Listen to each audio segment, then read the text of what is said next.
there was a proposal before Eisenbach's that was one gigantic, massive gravestone. And this, after a few processes of debate, was decided this was chosen instead. But I think it also has reminiscences and ideas of gravestones and graveyards. Sometimes looking out over it, people say it looks like headstones.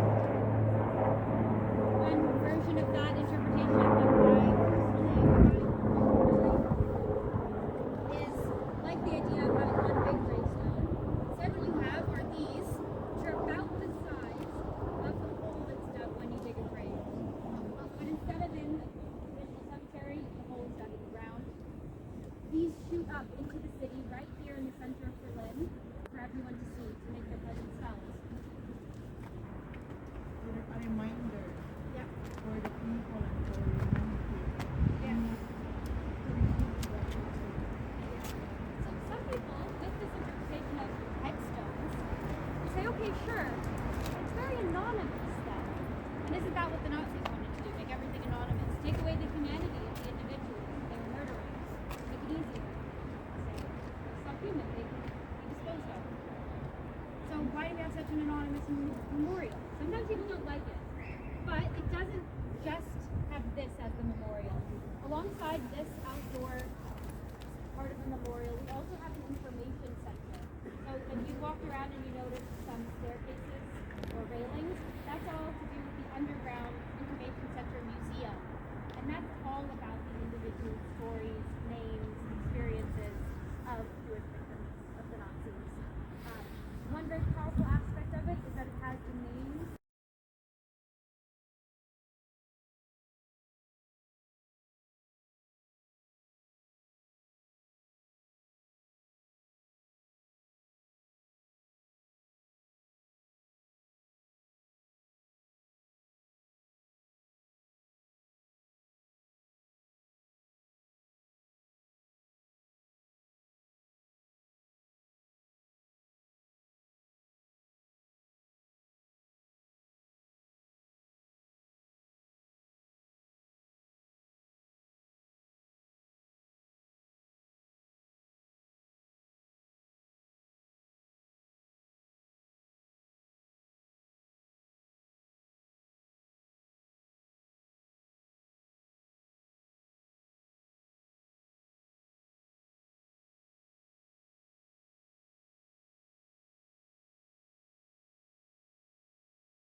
What you're looking at is, of course, one of the remaining sections of the Berlin Wall.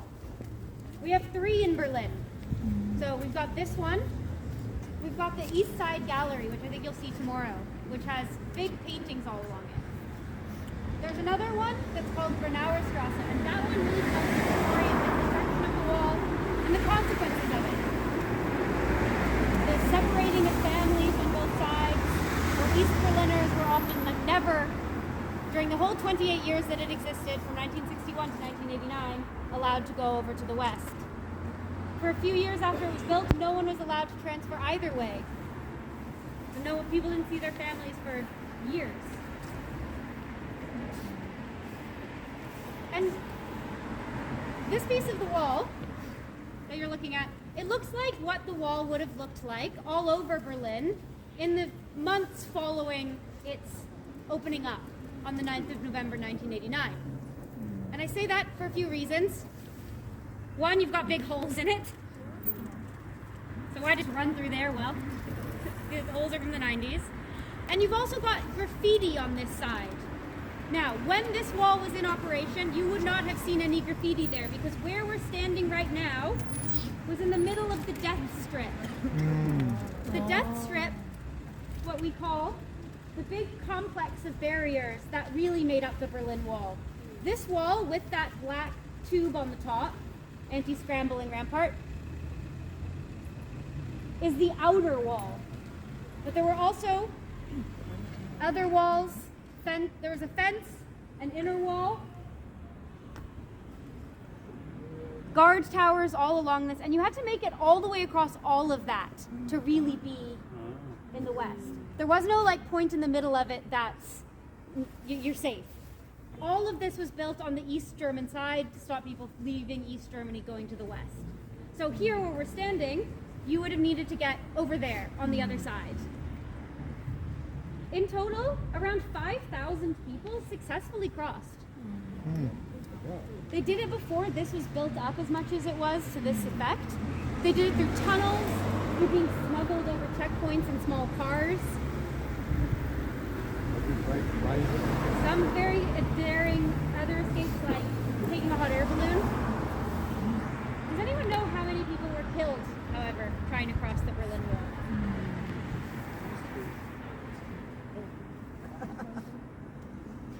140. So it isn't a super big number. Sometimes people are surprised that it's just 140. But when you take into account as well the big inner German border, including the Baltic Sea, a further 800 people also lost their lives trying to cross. So around 1,000 when it's all added up over the 28 years of this hard border with the Berlin Wall. Restricted didn't have any that romance land. No, because it's all built by East Germany to stop people going, so it's all built on their territory. Sometimes the actual border was even a few meters away from the wall.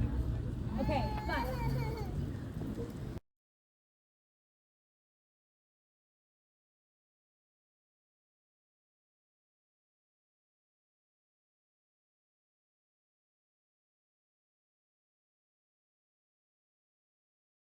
just for any foreigners, but the foreign militaries.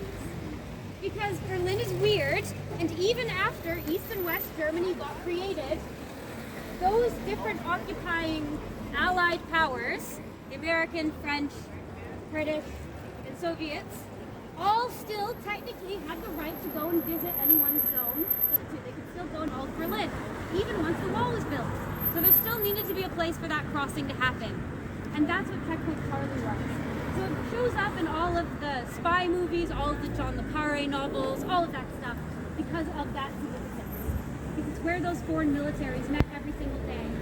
It was symbolic of the Cold War as a microcosm, just this one crossing point. It also meant that when the Berlin Wall fell, when it opened up, 9th of November 1989, everyone in Berlin was very happy to see such a horrible symbol of division go away. And within months, everything from Checkpoint Charlie was cleared away. And this became a regular street again, which made Berliners very happy, but tourists very confused. Because people kept coming back here and asking the museum over here that's about the Berlin Wall, hey, I read about Checkpoint Charlie in a John le Carré novel. Where is it? And so they decided to completely from scratch rebuild a little bit of Checkpoint Charlie. So none of what you're seeing there is particularly original. When you see this picture of this guy, you might be wondering, is that Charlie? No. Premiere at the same time. There's a dove. So we're going to have until 9:30, folks, up and around here. So it's a good half an hour to just wander, take a few photos. There are some further up there as well. You can walk around to the other side. There's a couple of pieces on the other side, but coach will be here if you want to grab a coffee or anything. Video. Berlin Wall.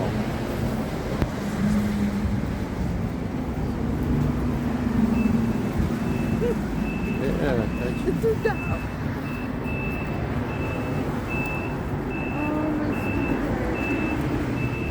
or the Berlin Wall, the East Side Gallery in Berlin. Now this one too. On this Tuesday, October 21st, 2021, it's almost 9 a.m. So this is the Soviet Premier Leonid Brezhnev, and this is Erich Honecker, who was the East German president. And so the idea being that they were sort of in this strange relationship where East Germany was having to do whatever Brezhnev was saying. So the artist decided to comment and say, look, this is how close they are.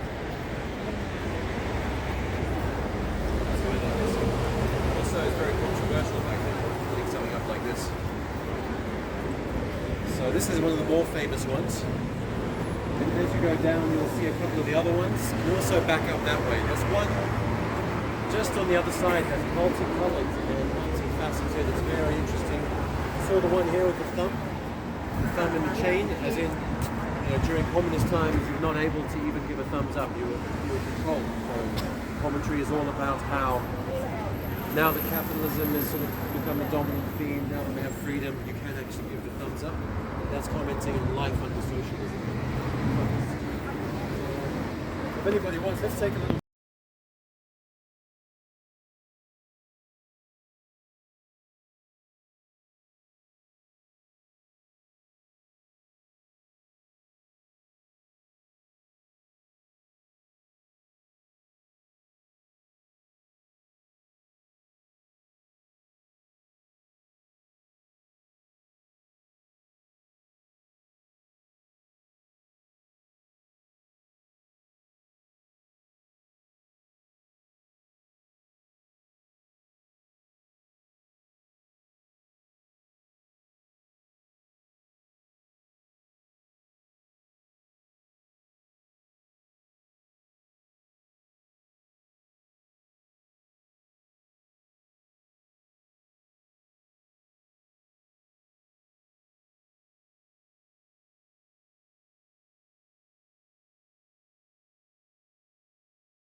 have seen this otherwise. I wanted to show you.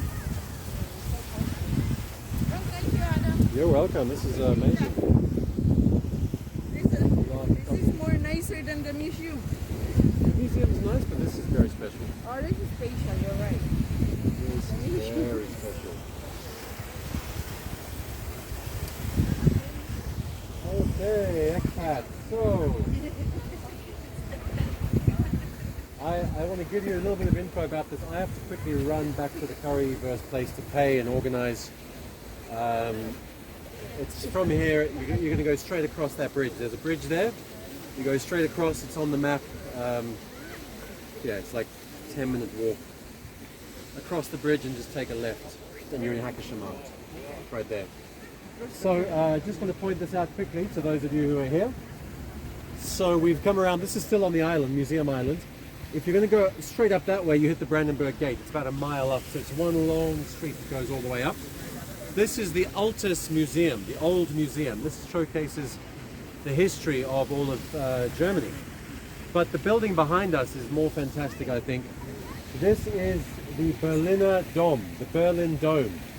So the Berliner Dom started in the 15th century, late 1400s, as a part of a palace, part of a fortress, and it was enlarged.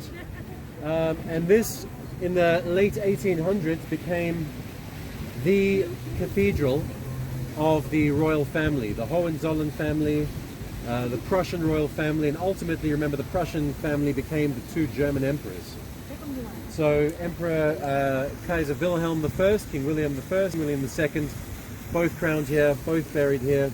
This was completed in the early 1900s. They began this in 1870s. And it is the largest Protestant church in Germany. Apparently it's the second largest Protestant church in the world. So it's very, very magnificent. I mean, this is, what we see here is about 120 years old, but there's been something here for about 500 years. So incredible. So this is the largest Protestant cathedral in Germany and second in the world. So it's called the Berliner Dom, the Berlin Dome. It's over 100 meters tall, and I think it's about 70 feet as well. And a really beautiful building. The green roofs, you know, things have turned colors.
The timeline, World War II ends, and then we have the division of Germany. So this is all Germany, but remember it was divided into East and West. So East Germany, West Germany. West Germany, capitalist, Western.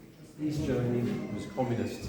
And here's Berlin. So you see Berlin is right in the middle of East Germany. So Berlin was, until 1961, accessible from either side. But remember, when the Berlin Wall went up in 1961, the Soviets and the East German government just completely surrounded West Berlin. So this whole exhibition is going to show you what life was like in East Berlin and also in East Germany. So remember we talked about the Iron Curtain.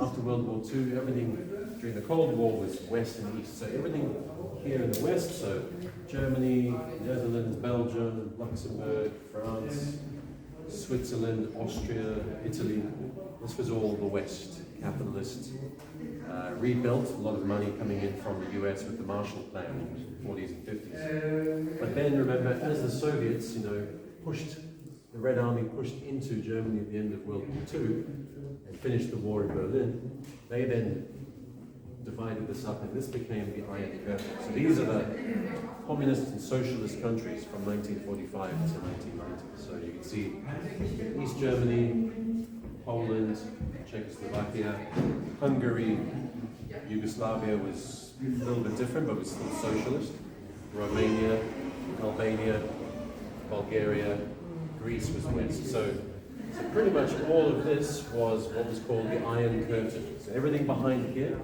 these guys, these countries all were essentially backed up by the Soviet Union. So this was the Cold War and this was the front line. See now through this exhibition what life was like for people in Berlin during those times. So wander around.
two items, probably owned by the same brand, same as the government.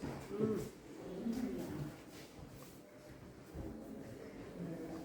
like a fun bar,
huh?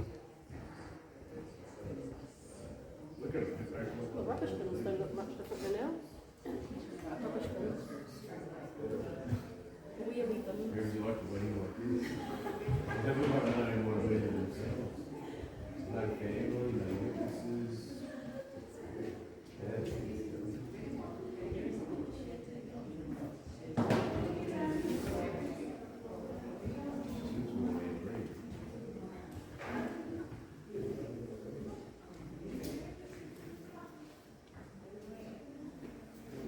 Oh.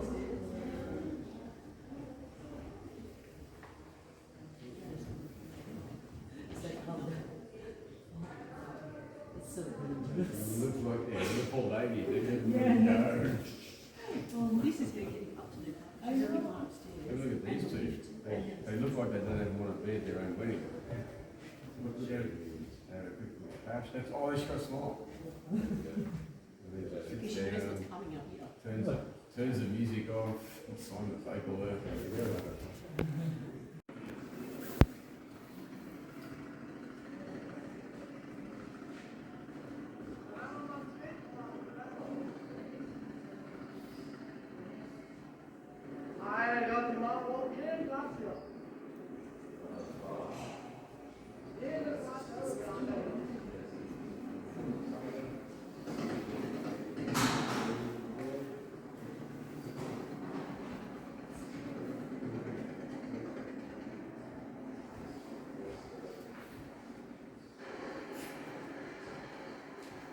That's the light now.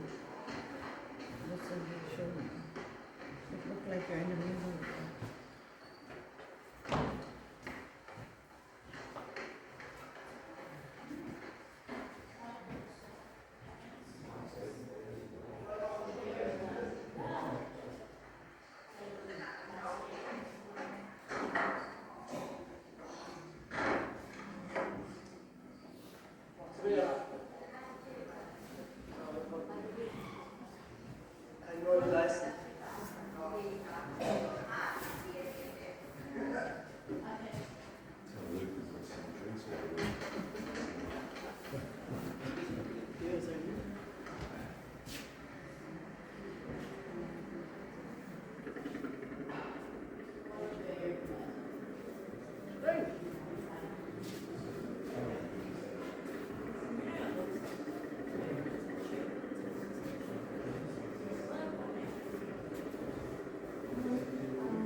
Clearance, where if you were spotted inside the death strip, it was shoot to kill.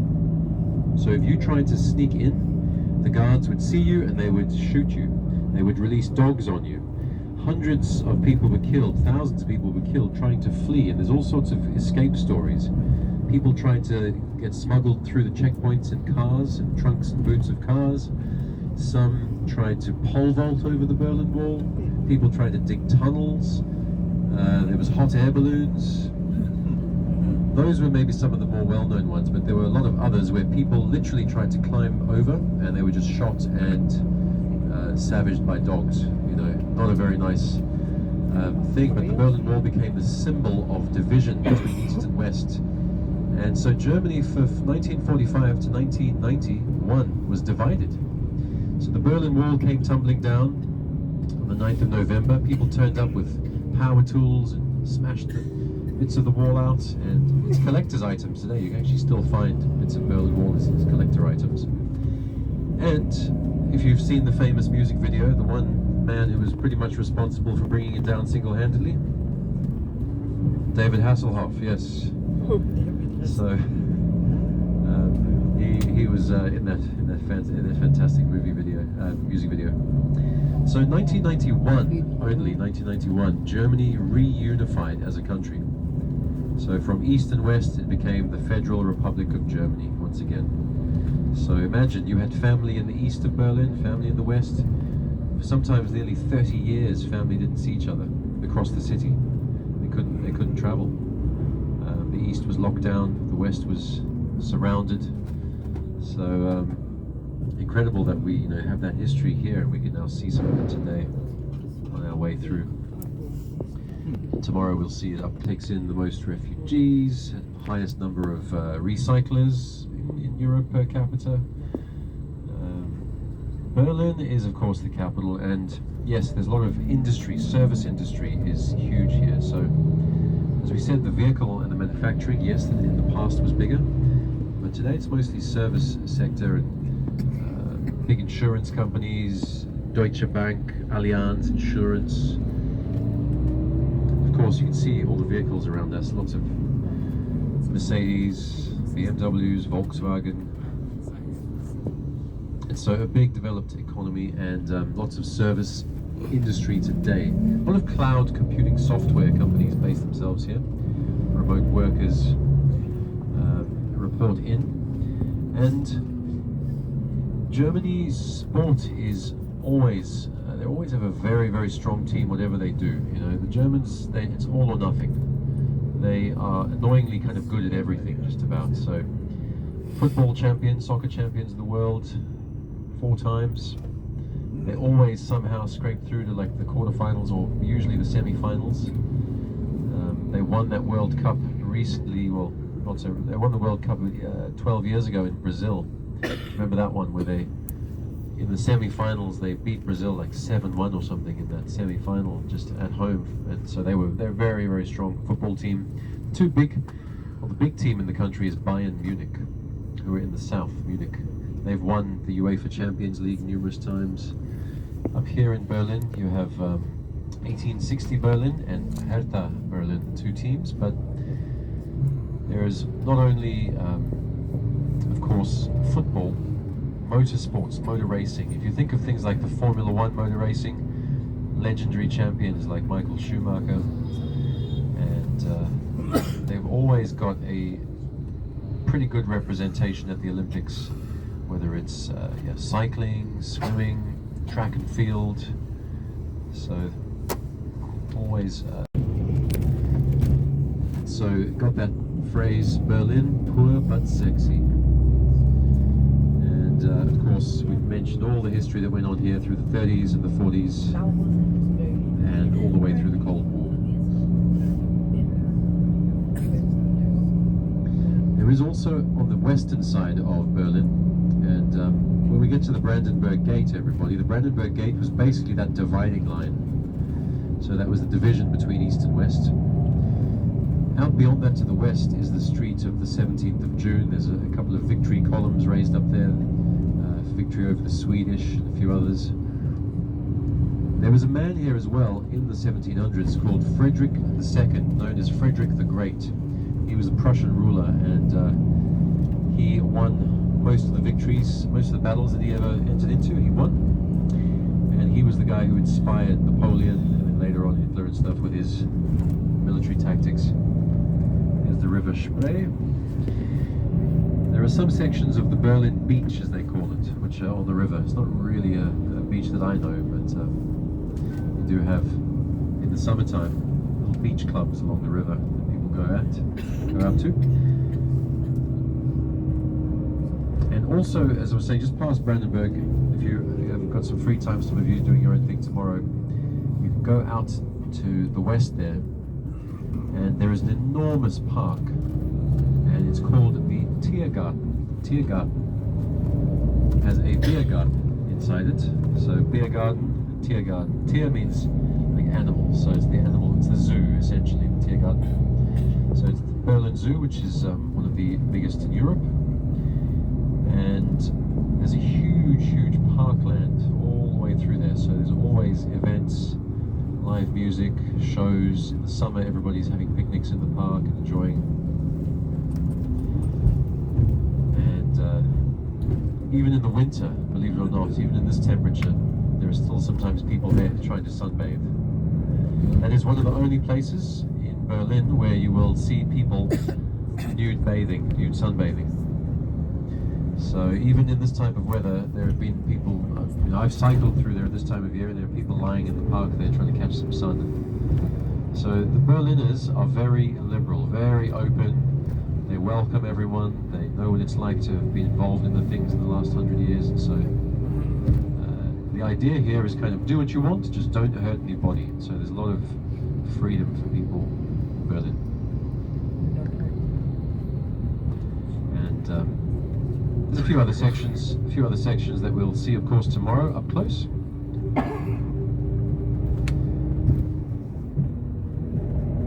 But for now, I'm just going to message our guide and let you know how far out we are.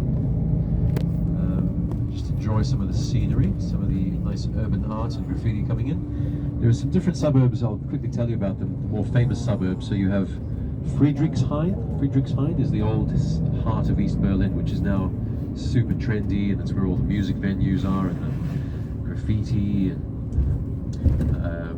when I say graffiti, like urban art, nice stuff, not the horrible stuff. Then you've got Prenzlauer Berg. Prenzlauer Berg to the north is a little bit more prestigious, nice cafes, and a little bit more kind of more popular. Then you have Kreuzberg. Kreuz means cross. Kreuzberg is the sort of one of the Turkish hubs where all the kebabs were invented, and also is a lot of fun for venues, music, lots of shopping around there.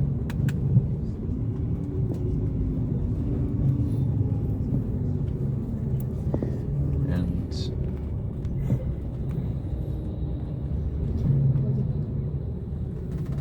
Market, where we'll see tomorrow, that's all around there in Mitte, in the center. There's also one long street that goes a little bit like Paris. If you guys have been to Paris and you remember, you have that long sort of street that starts at Arc de Triomphe. It's the Champs-Élysées all the way down, then you get to the Place de la Concorde, and then you get to, beyond that, the Tuileries Garden and the Louvre. Berlin is actually also laid out in that similar fashion. So you've got the victory columns over the Swedish from the 1600s. Then you've got the Brandenburg Gate. Then you've got a street called Unter den Linden, which means under the linden trees. Unter den Linden. That's kind of the Champs-Élysées, I suppose you'd call it, of Berlin. So shops all the way up and down there. And that runs down to Museum Island, which then continues straight on to Alexanderplatz. So it's all laid out in a long, continual street.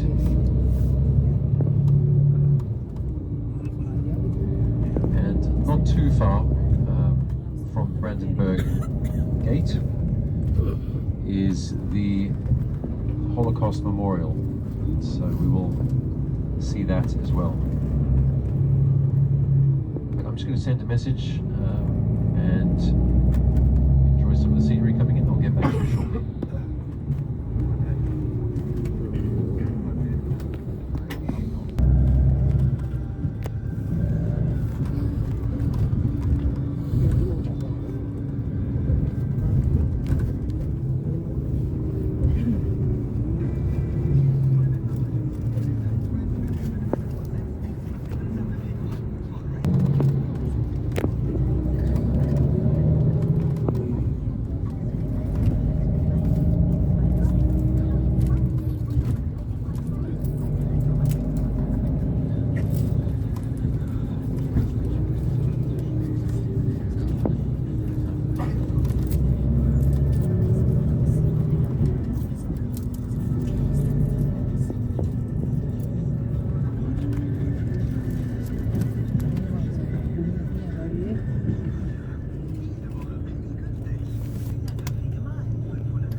University. Alexander von Humboldt was a explorer and naturalist and famous for his discoveries throughout a lot of parts of South America. So Alexander von Humboldt came back here during the Prussian times and set up the Humboldt University. There's also the German Technical University, so students all over. And I was mentioning to some of you as well the pub crawls. I used to do pub crawls about 10 years ago in a previous life of mine. And when I had groups of like 18 to 30, we used to go to some of these weird and wonderful East Berlin little bars and pubs tucked away. So there's one of them, I can give you the names of these if you want to go and check them out. One of them is known as the Stock Exchange Bar. And you go in, it's called the Berliner Exchange, I think it is. And you go in, and based on what people are drinking, the prices fluctuate.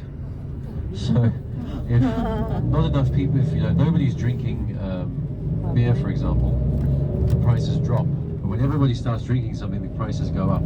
So it goes up by different cents, like 10 cents, 20 cents. So it's quite interesting because you see what everyone's drinking based on the prices that are going up. And there's another one that we used to go to. I think it's called the Last Cathedral. I must check if it's still around. It looks like the inside of a heavy metal video inside a church, and really interesting kind of decor, very dark and grungy, and old demon hands covering the beer taps and those sort of things. But it's inside an old church building, which is strange. And there's another one that was it's not what you think it is if you've been to them. It was called the ping pong bar. Not the one you're thinking of. But you used to walk in down a dodgy, graffiti-covered alleyway in East Berlin, and then suddenly you come around the corner, and the door swings open, and you pay €5, you would get a beer and a ping pong bat, and in the center of the room it was a table, and it was just a non-stop game of ping pong. And there was 50 people in there just rotating around the table. You'd have one hit and you'd walk to your left, one hit and just kind of rotate. And it was the game. What's the game that you play when you knock one letter out at a time? They used to call it in Berlin, they used to call it donkey. So you get a D, then you get an O, then you get, once you've got a donkey, you're out, and then the next person, steps up. And when you get to 2 people, you have a game till 11. And so, yeah, just this random place where everybody's just sitting around, facing the center, which is a ping pong table in the center. So there's some weird and wonderful bars here. There's one Flower Power bar, which is 1960s Flower Power. Yeah, really interesting spots. But getting closer and closer to the center now. And so you do see some more of the like the DB at the top of the DB building, Deutsche Bahn. So it's the German railway company, Deutsche Bahn. And also around here we have what's called Potsdamer Platz. So up ahead is Potsdamer Platz, and that is a hub of shopping, banking, services. So this is a little bit more of a business district, Potsdamer Platz.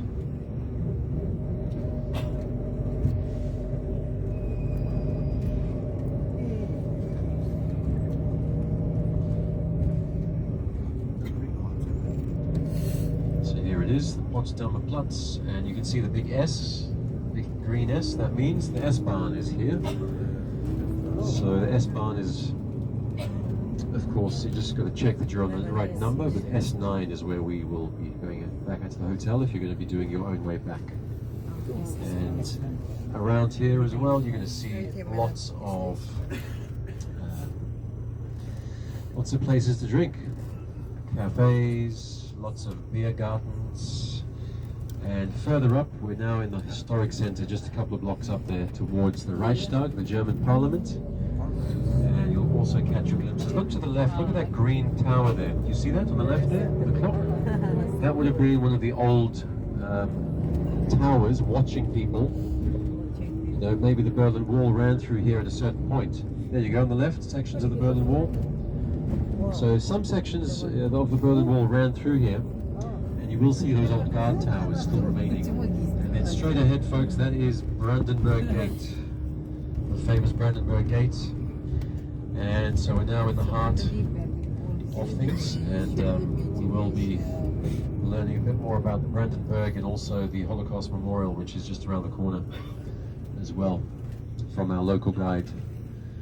And you can see the glass dome. You see up ahead the glass dome of the German Parliament, the Reichstag. So there is the German Parliament building up ahead, and the golden dome was added so that anybody, members of the public, can now go up the top and look down and look in to see what the politicians are doing. After the last 100 years here in Berlin, they have added that. Out to the right, this is part of the Holocaust Memorial. So we will come back and have a stop here and have some time to wander around.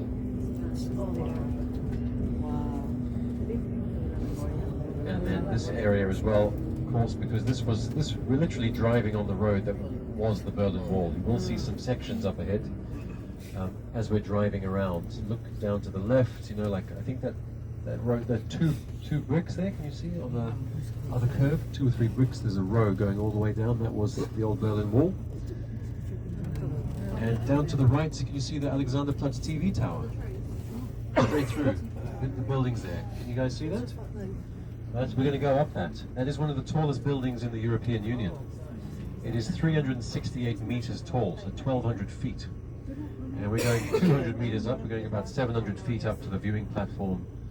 And so that was built by East Germany, East Berlin, during the Cold War to show how great communism was, how great East Berlin and East Germany was. So everybody in the West over here, where we are, would look across and they'd see that, and obviously the propaganda in the East was, hey, you can look into West Berlin, West Germany, and look how good things are in the East. On the right-hand side is the US Embassy. You see the flags, you have the French and the British as well around here, because this was all controlled by these nations during, of course, the Cold War. There were troops on the ground here for 45 years in these parts. So here it is, the back side of the Brandenburg Gate, and we will urban art installations. So you see the sunflowers on the left here, daisies. So what they've tried to do all through East Berlin is beautify the city, make it a bit more appealing. So it's not just big block concrete buildings everywhere. So they've added some colour, they've got entire walls painted in beautiful murals as well. And in a couple of minutes time we'll see that most actively at the East Side Gallery.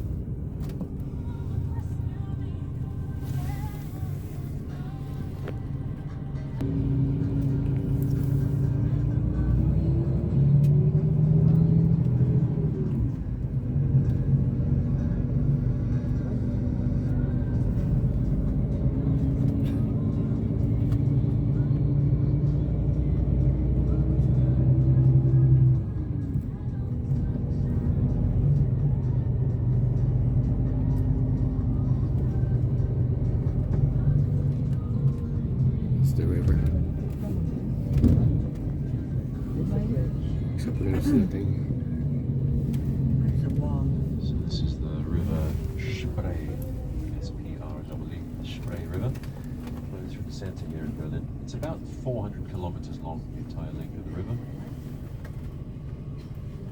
And you can see lots of construction, renovations, things going on. There's a little monument. Look to the left there. Can you see that monument just through the scaffolding?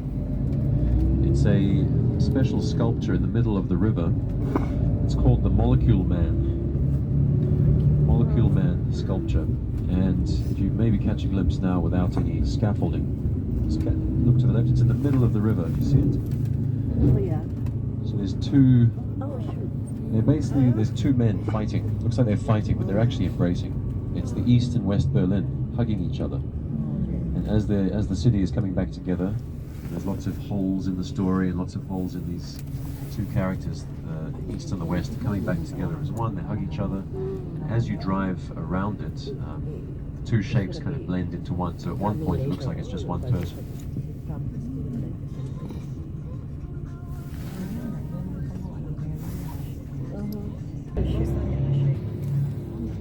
Oh, yeah. ça. C'est ça. There's like in the pocket, that's great. Oh my god, this is a nice one, this building. I love it. Yeah. And obviously these big apartment blocks on the left, you see Molecule Man through them. But these are brand new. These were not built during the communist times. To the left there, you see it in between the two buildings. Yeah. There we go. And then this on the left here, of course, this is more representative of what we had in the 18 and 1900s being built in this part. And this was obviously even before the 20th century, so more industrial type of structures all the way along the river, warehouses. The river was used for some transportation. But this is more representative of the 19th century. And so this is these are all brand new, these little ones on the left. But to the right, these are more classic. Look down those roads, that's your classic East Berlin. I love it. And coming up ahead, folks, we will have a glimpse of Warschauer Straße Bridge. There is a beautiful 19th century red brick structure on this bridge. And then beginning just after the bridge is the East Side Gallery. And that's going to be our first stop today. So the East Side Gallery, when the wall started coming down in late 1989, there was a real effort to make sure that it was preserved in some way. And coming up on the left, we're going to walk along it. You'll have a chance to walk along, take photos. Here's Warschauer Straße on the left, this bridge. You'll see the wall just over there on the corner, next corner. There is 1.3 kilometers of Berlin Wall remaining here. It's the longest stretch of the wall that remains. So in 1990, they commissioned a whole bunch of artists to come out here and to preserve it with art. And so into the right-hand side here, this is the heart of East Berlin, Friedrichshain. This is where you find all the sort of underground clubs and bars and markets and all those sort of things out here to the right, a couple of blocks. But here, this is the East Side Gallery. You'll see some famous artworks. You've probably seen them before. So for example, coming up, I think the third one I can see there is the German flag, but superimposed over the top is the Israeli flag.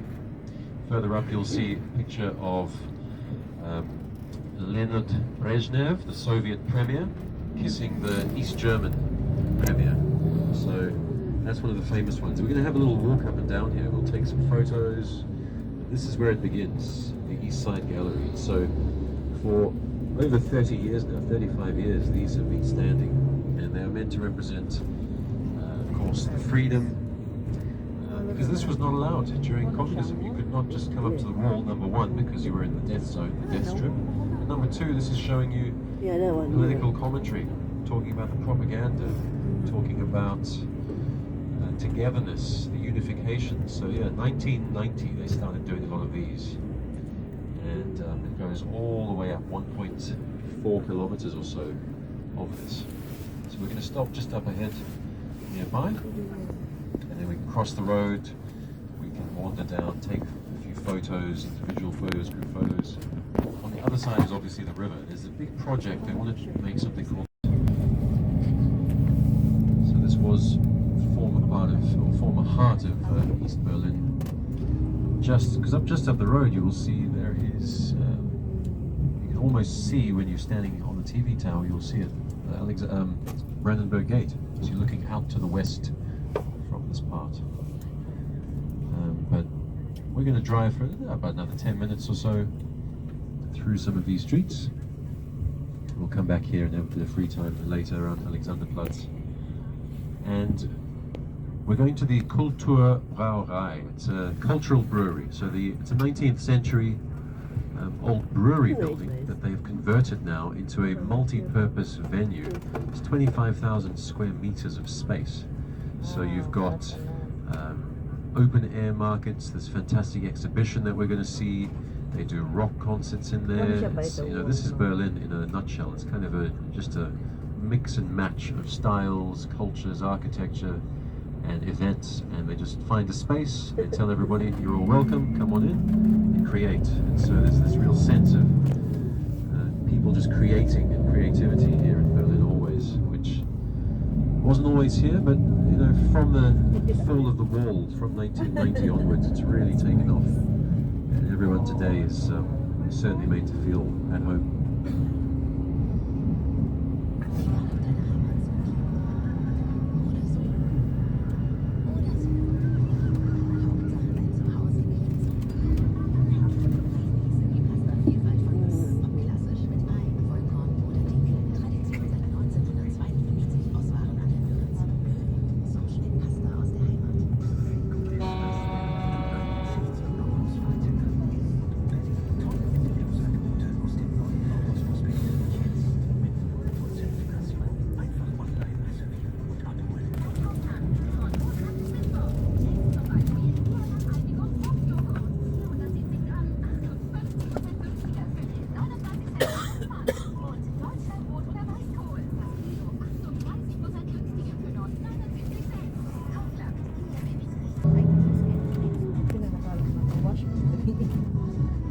No, I have cellphone. Bakasyon na ako.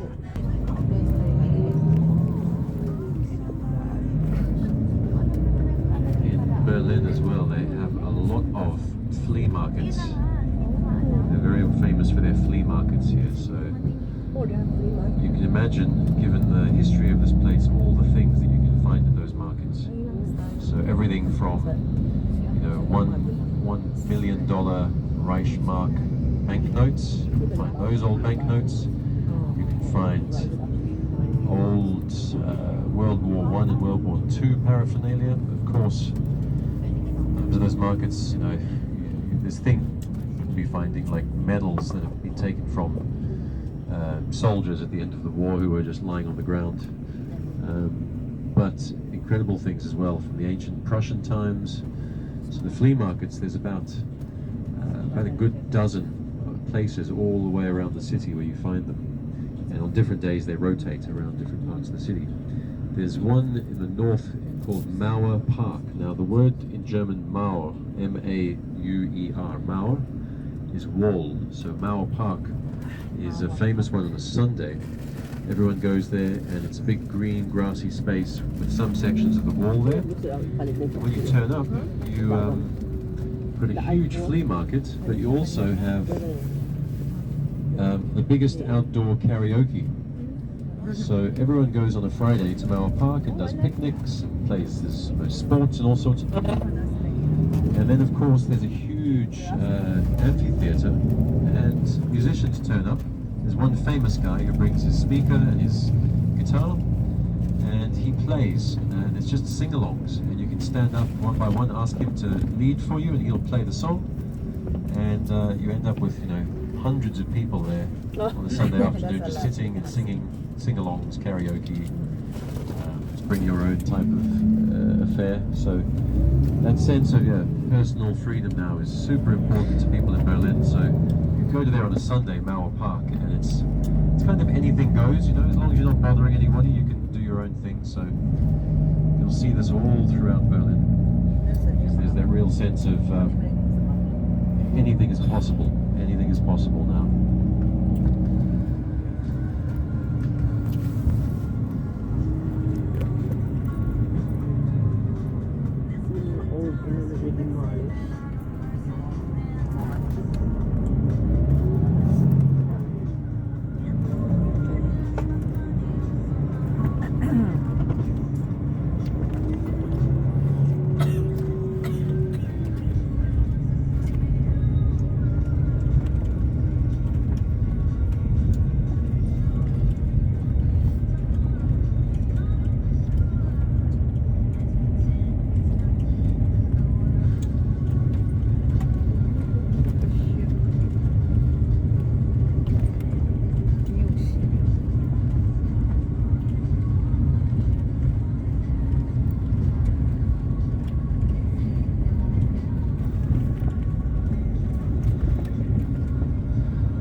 neighborhood up here. This is called Prenzlauer Berg.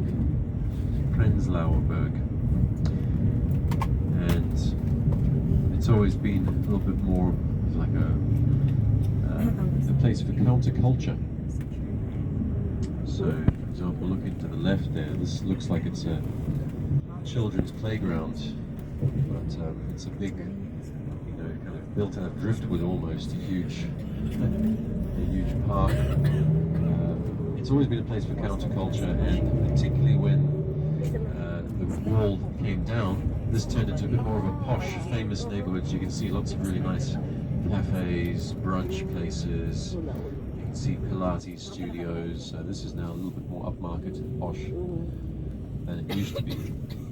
And Prenzlauer Berg, was one of those suburbs that was famous during the fall of the wall for like being some of the most, having the most people out on the streets protesting, bringing the wall down, and helping to do the work to ensure that the wall fell. But today, nice buildings, nice cafes, boutique kind of places, so completely changed.